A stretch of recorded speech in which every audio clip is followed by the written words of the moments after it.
నమస్తే. మహిళల ఆర్థిక అభివృద్ధి కోసం కేంద్ర ప్రభుత్వం మోదీ ప్రభుత్వం భీమా సఖీ యోజన అనే పథకాన్ని ప్రారంభించబోతోంది. అభివృద్ధి చెందిన భారతదేశం అనే ప్రధానమంత్రి దార్శనికతలో మహిళలు అభివృద్ధి కూడా ఒక ముఖ్యమైన భాగం. ఈ ప్రాజెక్ట్ ప్రారంభోత్సవ కార్యక్రమానికి హర్యానా గవర్నర్ బండారు దత్తాత్రేయ, ఆర్థిక మంత్రి నిర్మలా సీతారామన్, హర్యానా ముఖ్యమంత్రి నయాబ్ సింగ్ సైని, ఇతర కేంద్ర రాష్ట్ర మంత్రులు కూడా హాజరు కానున్నారు.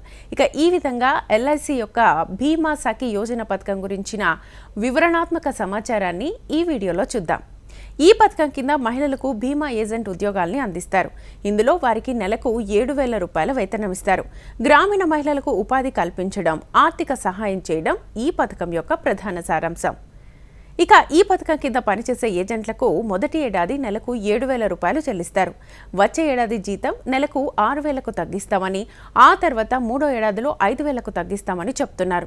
ఇక ఇవి కాకుండా వారికి అదనంగా 2,100 రూపాయలు ప్రోత్సాహకాన్ని కూడా ఇస్తారు.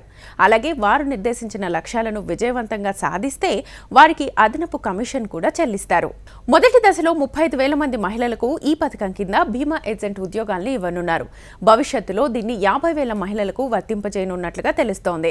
ఈ ప్రాజెక్టు ముందుగా హర్యానాలో ప్రారంభించి ఆ తర్వాత దేశమంతటా విస్తరిస్తామని కూడా తెలుస్తోంది.